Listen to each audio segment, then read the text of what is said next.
ഞാൻ കഴിഞ്ഞ ആഴ്ച ഞാൻ ദുബായിലായിരുന്നു. ബിസിനസ് ആവശ്യത്തിന് പോയതാണ് ദുബായിൽ.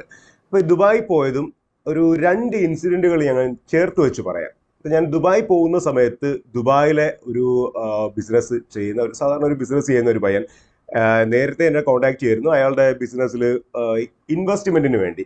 അപ്പോൾ അദ്ദേഹത്തിന്റെ ബിസിനസ് അദ്ദേഹം പറയുന്ന രീതിയിൽ നല്ലപോലെ പോകുന്നുണ്ട്. അദ്ദേഹത്തിന് അത് വിപുലീകരിക്കാനായിട്ട് ഇൻവെസ്റ്റ്മെന്റ് ആവശ്യമുണ്ടെന്ന് എന്നോട് പറഞ്ഞു. ഞാൻ അതിനുവേണ്ടിയല്ല പോയത്, ഞാൻ എൻ്റെ ബിസിനസ്സുകൾക്കായിട്ട് പോയതാണ്. അപ്പോൾ ഞാൻ വിചാരിച്ചു അങ്ങനെയാണെങ്കിൽ അതൊന്ന് വിസിറ്റ് ചെയ്ത് തരാം, നമുക്കൊരു നല്ല ഓപ്പർച്യൂണിറ്റിയാണ്, അതിൽ ഇൻവെസ്റ്റ് ചെയ്യാം എന്ന് ഞാൻ കരുതി.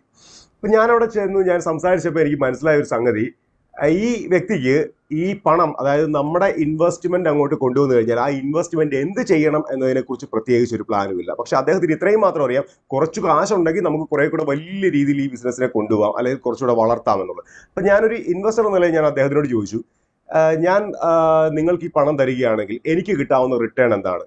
അത് എക്സാക്ട് പറയണ്ട, നിങ്ങളുടെ ഒരു ഐഡിയ അനുസരിച്ച്, പ്ലാൻ അനുസരിച്ച് പറയാമോ? അല്ലെങ്കിൽ നിങ്ങൾ ഈ പണം എന്തിനൊക്കെ